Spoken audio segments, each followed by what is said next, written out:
You're listening to Passions and Prologues, a literary podcast where each week I interview an author about a thing they love and how it inspires their work. I'm your host, Adam Sokol, and today's guest is Paige Toon. Paige's new book, Only Love Can Hurt Like This, is out in both the UK and the United States now.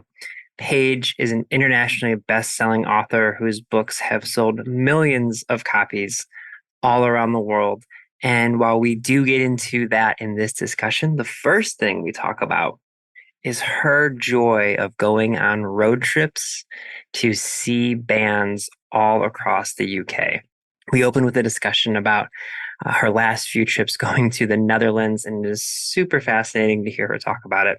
I actually recently just got back from the UK, so it was nice to hear someone talking again about all of the wonderful things that area of the world has to offer. It was a total joy. I'm a huge live music fan as well. And so it was fun to hear about all the different bands she's got to see in the different venues and just basically how her and her partner got into this concept, why they love doing it, and what their travel process tends to look like. In honor of Paige's discussion about traveling and music, I wanted to give you a book recommendation that is somewhat adjacent to that idea. It is about music, but it's also a little spooky. I will say Paige's books definitely are not. Paige's books are fantastic rom-coms and you're going to love them, but I am in full pre-spooky season mode. So I want to talk about briefly We Sold Our Souls by Grady Hendrix. It is a delightful book that came out in 2018, I believe, right around the fall time. And our main character's name is Chris. She's a downtrodden woman who is kind of struggling to get by working at a Best Western. She used to be a guitarist in a very popular heavy metal band. They were growing in popularity until their lead singer decided to become a solo artist. The solo artist makes it huge, but what ends up happening is Chris ends up finding out that the lead singer, Terry, sold his soul for success. And so basically Chris is like, I have nothing left to lose. So she goes on a road trip to Las Vegas to confront Terry. And it's written by Grady Hendrix. So as you can imagine, there's a lot of spooky things that happen along the way. There's lots of fantastical horror, demons, all sorts of creepy, crazy stuff that goes on. Really, really loved it. It was actually the first book by Grady Hendrix that I ever read, and I've since read just about everything he will put to print. So if you are a fan of Grady Hendrix, I think you'll really like it. It is absolutely a left turn from Paige's writing, but like I said, I'm in spooky season mode now, and we're in the middle of July. That's just the way my brain works. And it's got a little bit to do with music, so there's a connection there. As always, if you want to reach me, you can find me on TikTok and Instagram at Passions and Prologues. You can also shoot me an email anytime you like at passionsandprologues@gmail.com. I appreciate all of you who have been doing that over the past couple of months. As I always say, if you want to send me the things you are passionate about, I randomly send a bookshop.org gift card to one listener every single month for just reaching out, connecting. I really appreciate it. It's the reason I do this podcast is to talk to authors and to get to connect with readers and do book recommendations. So it means the world to me when you all reach out. Also, if you want to give me a rating or review, you can always do that wherever you're listening to your podcasts. I know every podcaster asks for those things, but it really does help people find us just a little bit more easily. But yeah, basically, I really, really appreciate hearing from all of you. I appreciate you listening. It really means so much to me that you listen in every week and get some book recommendations from me. So, okay. I am going to turn over this conversation to my discussion with Paige Toon, author of Only Love Can Hurt Like This, on Passions and Prologues.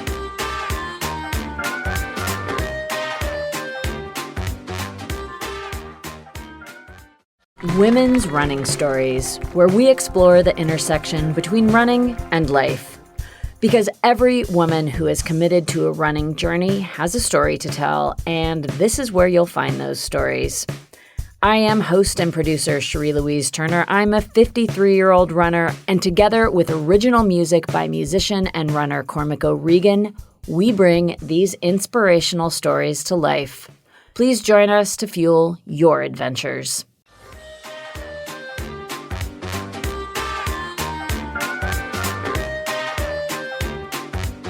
Okay, Paige, what is something you are super passionate about that we're going to be discussing today?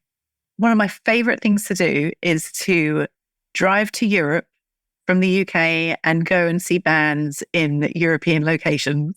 This is so, I have already like 50 questions on this. Okay, so first things first, I am an American. I live in Cleveland, Ohio. So I know that you have lived in these states as well. And so the States and the UK are vastly different in the sense that like it could take me a whole day to drive anywhere of consequence from where I am. So for starters, like where are some of the places that you like to go drive? And then we'll get into the specific bands and stuff. But kind of like take me through the process. Where do you like to find these bands? Okay, so the last two bands I've been to see have both been in the Netherlands, but in two different cities.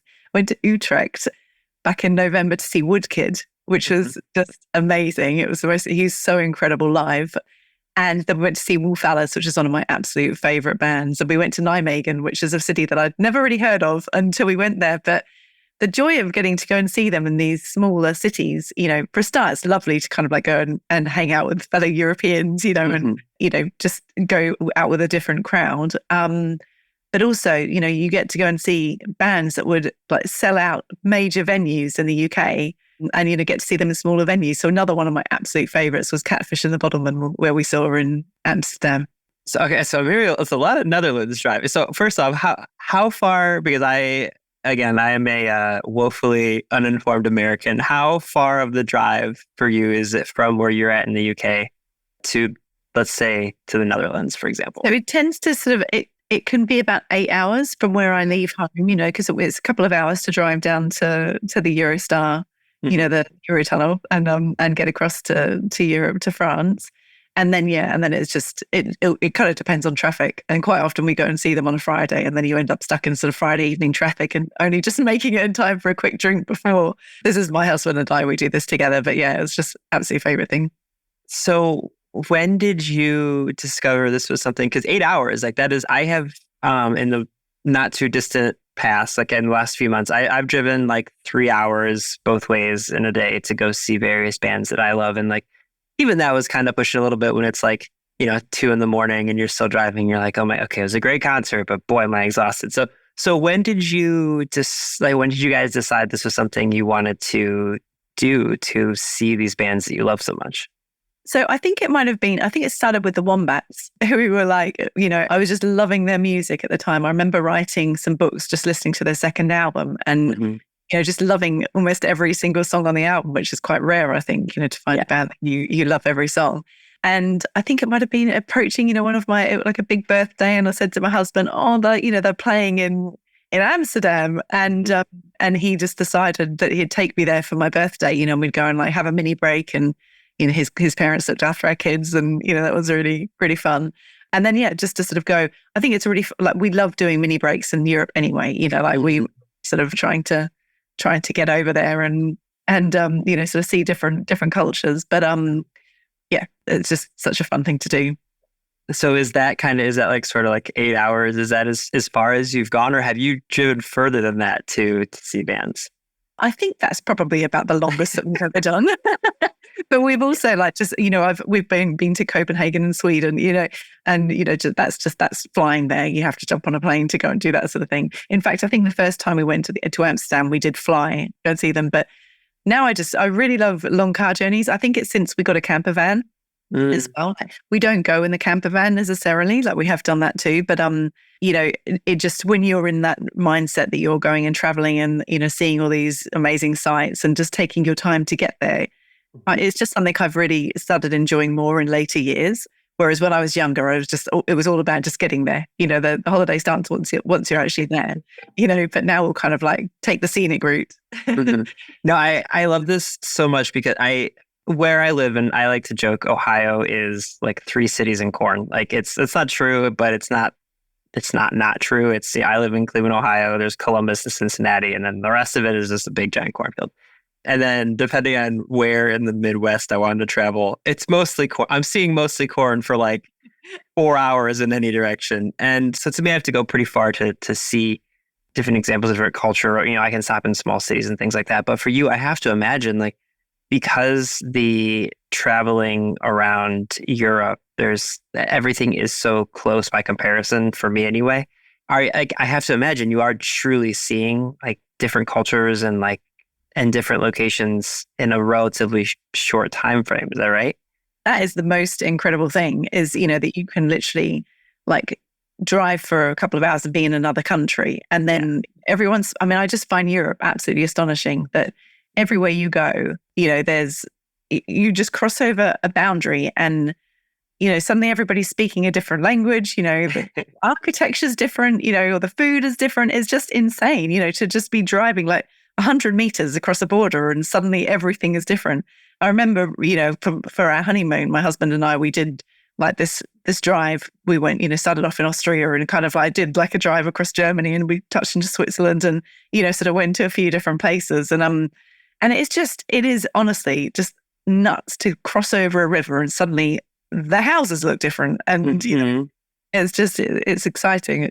I love Europe. I love this so much. So what is the best concert you would say you guys have seen? Let's just say like in recent memory. Asking someone their favorite concert ever is impossible. But like in recent memory, what is the best show you guys have traveled to? I think my favorite actually was Catfish and the Bottlemen. That was just in Amsterdam was just so good. Like the energy. Amsterdam's a great place to go and see a concert. They're like a more toned down UK, but still really go for it. You'll still get like a bit of a mosh pit and, God knows why I like a mosh pit at my age, but I'll sort of be right there at the front, jumping up and down and singing along with everyone else. But in the UK, like that would have just been a crazy concert. Like for a start, they sell out stadiums and we saw them at a venue that was about 5,000 big, so difference between that and 10,000, not 10,000, no, more than that. It was a really small venue. So it was just really exciting to be quite close to the stage and, able to see their faces. There's no need for big screens because it was, a small sort of place. And yeah, they were brilliant. They had a really, really good energy and the crowd was just fantastic because a lot of it's down to that. Nijmegen crowd was very sedate. And so the seeing Wolf Alice was fantastic, but the crowd was sort of quite, they just wanted to listen to the music, there was gentle along and, singing. It's so interesting you say that because I'm thinking back to like all these different concerts I've seen in my life. Like there's one that definitely stands out to me. There is here in Ohio, or in Cleveland where I live, the Cleveland Orchestra is one of the better orchestras in the world. It's actually quite world renowned. And so they have a beautiful like orchestra house where they play. And I saw Ben Folds, who's like a piano player, and he had this band called Ben Folds 5, which was very much like an early 90s, mid 90s band. Yeah. But like in addition to writing and singing these, kind of like angsty songs, he is a like classically trained like piano player to the point where he plays with orchestras. Like I think he actually played with the Sydney Orchestra and like, wow. So he did a show with just him at this orchestra house. And like, it has always stuck with me. My brother and I went. I was really young at the time. And it was just like him, basically, he just like walked out. And he's like, this is weird. I'm a pop singer and I'm standing in this area. But like, it was very mellow and like people were kind of like sitting on couches and stuff. But I still remember it to this day because of the unique setting. So have there been any shows for you where it's like, I know sometimes bands will play like Glenn Hansard, he's played in like cathedrals and churches and stuff like that. Has there been any settings like that where you've like just been kind of like gobsmacked by where you were seeing this band? Not really. Like I haven't seen bands in incredible settings, but you just reminded me of, I went to go and see a screening of Romeo and Juliet, the Baz Luhrmann one, in this incredible setting. It's called Union Church, and it's inside this church, and they had like live gospel singers, and it was that was absolutely stunning. And it's just reminded me that, Wolf Alice did like this recording in the same church, and just the acoustics and they're so incredible. So I've never seen a band in that setting, but oh God, I'd love to. Yeah, there's a place here in Cleveland. It's called Nautica. It's an outdoor venue and it happens to be right on the Cuyahoga River, which is kind of the main river we have that flows into Lake Erie. And there's something very surreal about it because every once in a while you'll be watching a band there and like a giant freighter will kind of go behind them. And so you're watching this band, there's a huge freighter behind them. And then there's like the city behind that. And I do always find myself getting excited about venues and wondering what they're going to look like. And I mean, I have to imagine, even if you've never seen, like you said, a band in a cathedral or like a specific place, like I have to imagine the breadth of places you're seeing bands. Like it has to be pretty cool to see just these different venues, right? Absolutely, yeah. You were just reminding me of a theatre that is on a cliff top in Cornwall called the Minack Theatre. And they do plays and things there, but oh my God, that would be the most incredible place to see a band play. You know, just like imagining like the colours of the sea down in Cornwall are just so stunning, you know. So just the idea of looking out there at this, gorgeous setting. I'd love to see that. So speaking of setting and like all the different places you guys have traveled, a lot of like some of the questions I like to ask authors when they're talking about things they're passionate about is like if/how it inspires their work.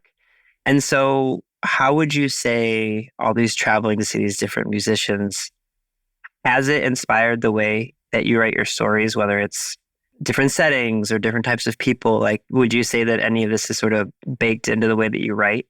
Yeah, for sure. I mean, I love to set my books and I've always set them in, different locations around the world.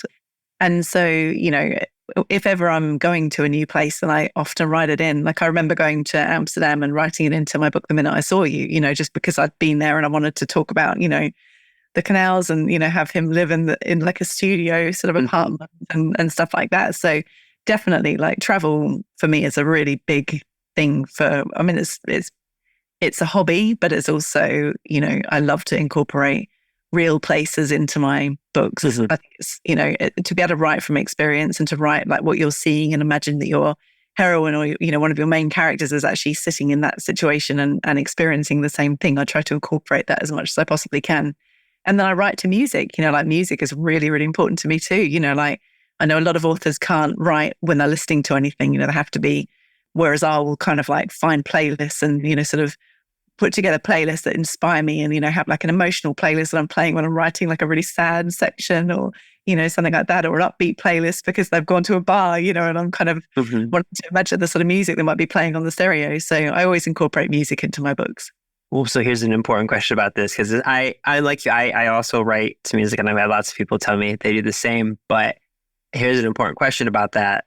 Are you able to listen to music that has lyrics while you're writing? Because I have to do like instrumental music or else I find myself listening to the lyrics and being like, oh, I kind of want to write about that instead. Like, are you able to dissociate those two things? Sometimes, like, yeah, I mean, I do listen to lyrics. Like, I do listen to all of my songs. I don't listen to any instrumental only songs.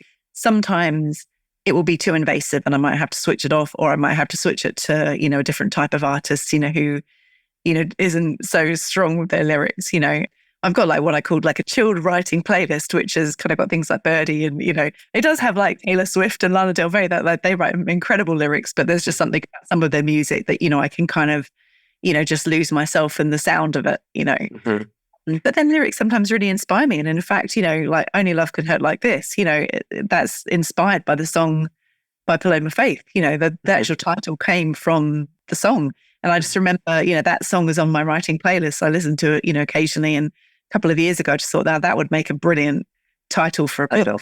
And it's a sort of book that I write, I write emotional love stories. They're not like lighthearted rom-coms, they're more sort of layered and, have a lot more depth to them. And so I thought, oh yeah, because I write about love hurting in all of my novels, but this one in particular, it definitely sort of filters in. Yeah, I would love it if you could kind of dig a little bit deeper in that because I know exactly what you mean. There are some specific songs for me. Like there's an Iron and Wine song called Upward Over the Mountain, which is like just such a sad song. And he's like singing to his mom, basically being like, remember all these things that used to happen when I was younger? And like, I keep thinking I want to write a story that's connected to it, but it's just so brutally sad that my mom who listens to this would be like, Adam, you okay? What's going on? But, can you kind of dig a little bit deeper into maybe how that song sort of inspired, if not just the title, like what aspects of this story, kind of came to be maybe because of listening to it? Sure. I just had to write down that title of that song so I can go into it because I love songs that make me feel.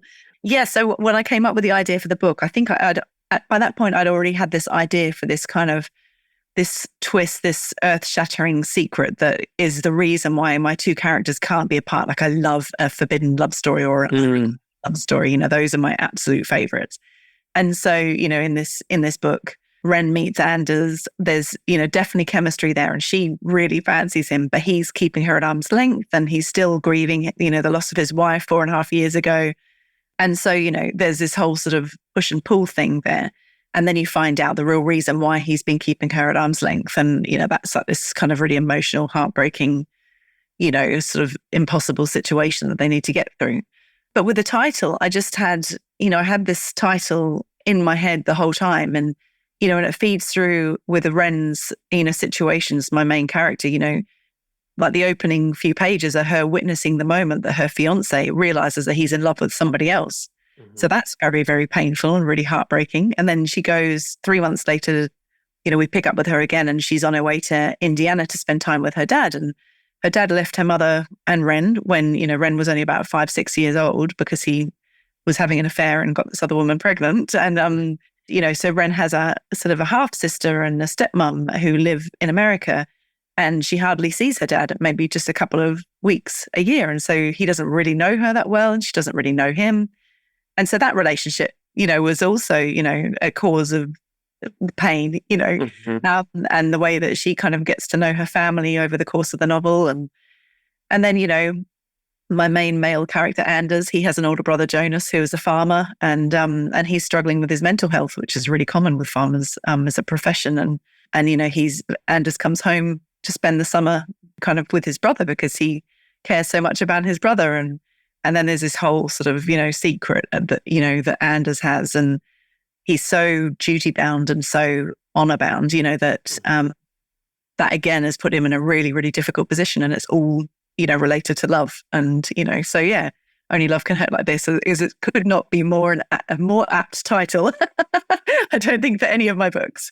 Yeah. So obviously, like you said, there's so much emotion in this story, and there's so much going on, and there's so much love and hurt and all these different like aspects of like what happens when you truly, truly care about someone. Like it's how you're able, it's what enables you to be so vulnerable with them. And I'm curious for you, because I know personally, like music, depending on like, it's incredible how music can so influence our mood. Like I can be very sad and listen to like a very upbeat song, and all of a sudden I feel a little bit better. But when I'm writing, I find that if I'm writing something very emotional, it tends to like sit on my heart for a long time. So as someone who is writing love stories that, have to have aspects that can be very like painful, do these things stick with you the same way that like music does, or are you able to kind of close the laptop and say, okay, onto something else for the day?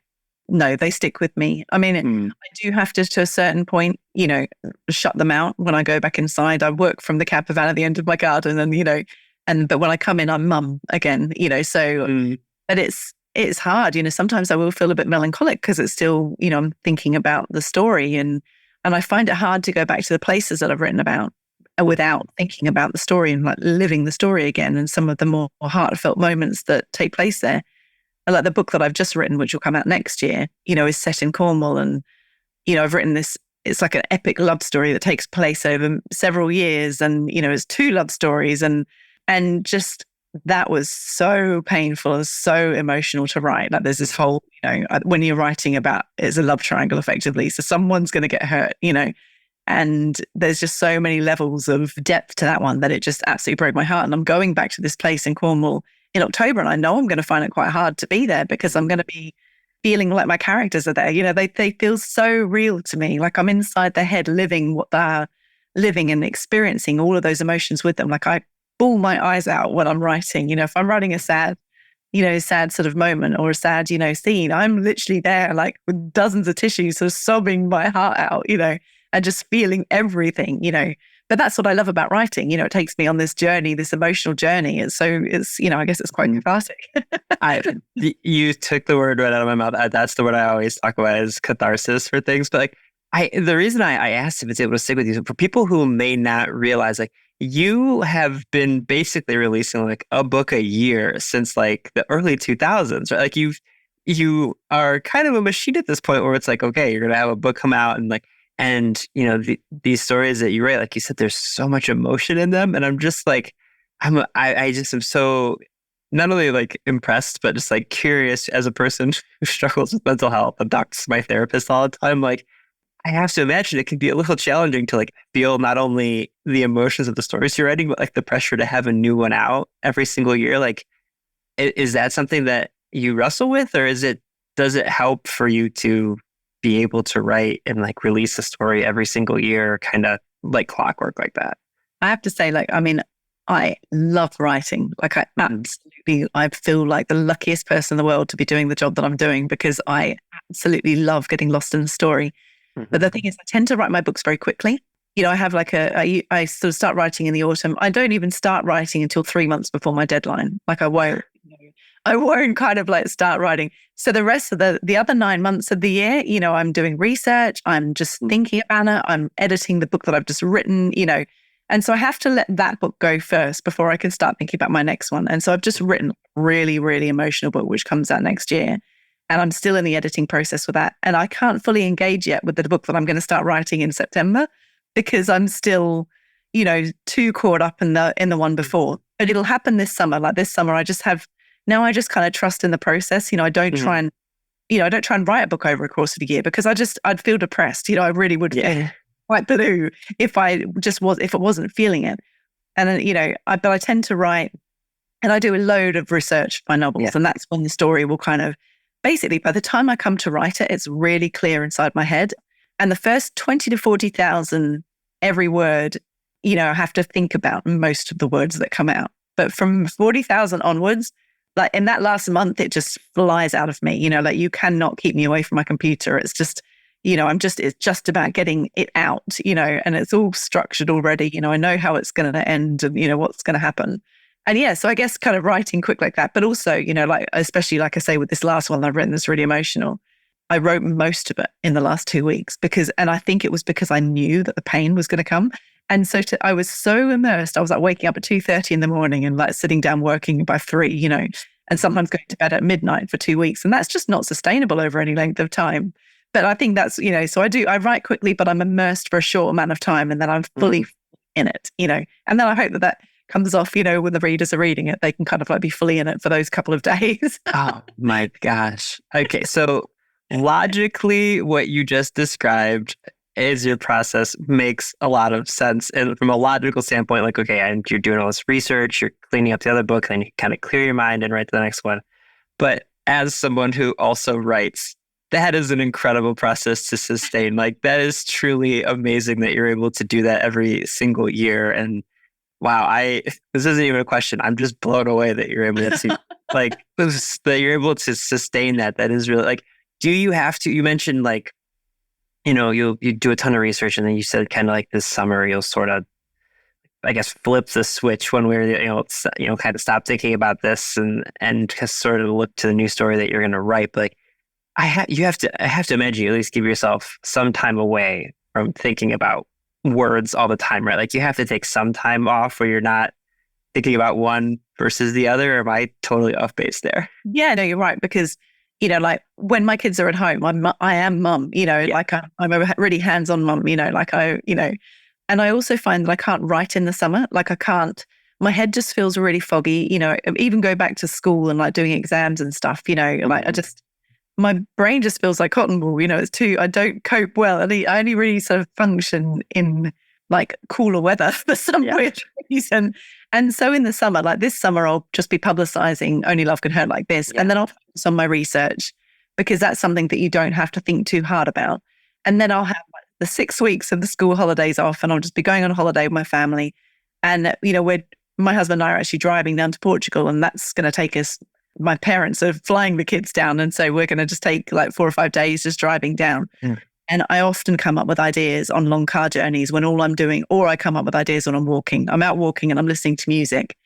And just to give your brain that headspace where you're not doing anything other than just sitting there and letting your mind wander, and it might just be processing boring things that have happened during the day. But after a while, it will start coming back to ideas. And I imagine I'll come up with the idea, a fully formed idea sometime this summer. If I don't, then we're in trouble. I feel like at this point you have enough experience that you do know it will come to you. But I'm always curious as to like why writers pick a specific genre that they love to write in. So clearly you love writing love stories and books that are filled with emotions and these relationships and things like Only Love Can Hurt Like This. Like, what was it that initially drew you to writing these types of stories? Like, what brought you joy in these types of stories? When I was a kid, it's weird, because when I was little, I've always wanted to write. Like, I've always written stories ever since I can remember. And I remember that the very first job I ever wanted to be was an author. So it's always been there. But when I was really young, I used to write stories that had sad endings, like all the time. Like, it was weird, and I think I did it mostly just to sort of, shock adults. Yeah. Because adults would just think it was all going to be light and fairies, and stuff like that. So I'd kind of like, and then the books that I really love reading are romances and love stories. I do like a happy ever after, but I also like it sometimes when it's a bit bittersweet and, you don't necessarily get the predictable ending. And so those are the books that I love to write and, and read. And I think for me, falling in love is like the most enjoyable emotion you can have. And I can't fall in love anymore. I'm very happily married with a really nice husband. So I can't fall in love anymore. Like I had all of my crushes when I was a teenager, but, I used to love sort of that feeling of having a crush on someone and sort of feeling butterflies and, kind of like sensing chemistry and stuff. And so now I get to live vicariously through my characters. Like I literally every year I'm falling in love with another character.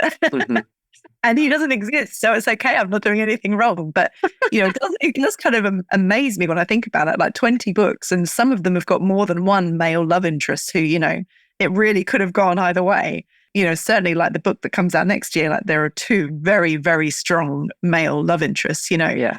And I just fell completely head over heels with both of them. So it is super fun getting to live vicariously. But, I guess if I wanted to feel terrified out of my brain, then I'd be writing thrillers. But, what I really love to feel are all the emotions that come with falling in love and the hurt that comes with it, the way you sort of ache, Yeah. And so I love to capture those emotions through my writing. I feel like I'm also gaining more insight into why you write something so quickly and then spend kind of like the rest of the year decompressing, editing, thinking about the next thing, because it's almost like this is going to be a sad way of saying it, so I'm sorry, but it's almost like you're breaking up with these characters after you've like written the first. But you're so right, like absolutely, like it's actually quite hard to let them go, like I do have to. And there have been times, like I wrote a book called 5 Years From Now, which actually my publisher Penguin in America have taken it on some of my backlist titles now. So, yeah, my books are available in America now, which is cool. But 5 Years From Now, like that was the most heartbreaking love story that I've ever written and probably will ever write. It's sort of told over so many years, and it's just, I don't want to ruin it just in case anyone goes on to read it, but it absolutely broke my heart. And I found it very, very hard to write the next book. It took a long time before I was ready to start writing the next book. And that was one of the harder books that I have written, because I was still so caught up in the characters from 5 years from now. So I'm slightly worried that's going to happen with the book that I need to write. Oh, man. The one I've just finished, I think, is my favorite book that I've ever written, and I'm so like invested in them, so I have got to shut the door on them, in like a month or so when I finish my edits, and then just focus on the next one, because I'll fall in love with him too, for sure. Yeah. That's so funny. So I always love to end our conversations by having the author give kind of a recommendation of any kind. It can be a book recommendation. I've had people recommend clothing that they like. I've had people recommend TV shows. I've had people recommend protein powder that they like to use. It can be anything, just something that you want to recommend that you really love that you think more people should know about. I will recommend, that's a really good question. There are so many things that I would like to recommend. You know what? I'm going to recommend an actress. Yeah. There's this actress called Lily May, I think is her name. Actually, it might be Isabel May. And she is in Yellowstone, the earlier one. I think it's 1986. This is not a very good recommendation, is it? I'm not even sure I've got her name right. I remember watching this series Yellowstone, and she is an actress who feels it all. And that's kind of like, that's the tagline I use for my books, feel it all, because, I'm living along with my characters and feeling all of the emotions and watching her. So one day my dream is have a book out that gets turned into a film and have her star, because I think she'd be a really great fit. So yeah, I'm recommending Yellowstone, 1986, and this character in particular. I love that. I'm going to make you do one more. What is an album by a band that you really loved like this year or so? Just to bring us full circle, what's the music that you really liked this year? I would definitely recommend Wolf Alice's last one. I really, really love their new album. And the other one that I really, really love is Taylor Swift's latest one. And she writes the most incredible lyrics and lyrics that really make me feel. And one of her songs, "'Tis the Damn Season," actually is part of the inspiration for the book I've just written. So anyway. Amazing. Well, much like you, my niece is traveling with my sister to go see Taylor Swift in a couple of weeks. So they're doing a little journey just like you did. So wow. I'm sure I will get many text messages about it. Yeah. This was so much fun. Paige, thank you so much for joining me today. Oh, thank you so much for having me. It's been really great to chat to you.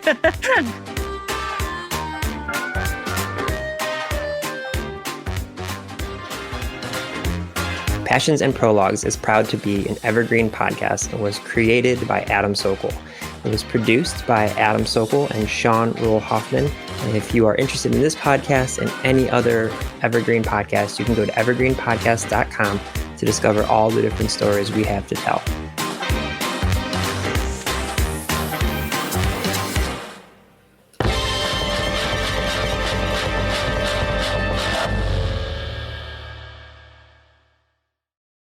Hi, my name is Sarah, and I want to tell you about my podcast called Can I Offer You Some Feedback? I'm a business consultant and executive coach with over 20 years experience in change management, leadership development, and naturally providing feedback to high performers. My podcast is for those of you who have a complicated relationship with feedback, whether giving, receiving, avoiding, or seeking. Feedback is essential for our development. In each episode, you'll hear from real people across industries with their ideas, perspectives, and best practices on feedback.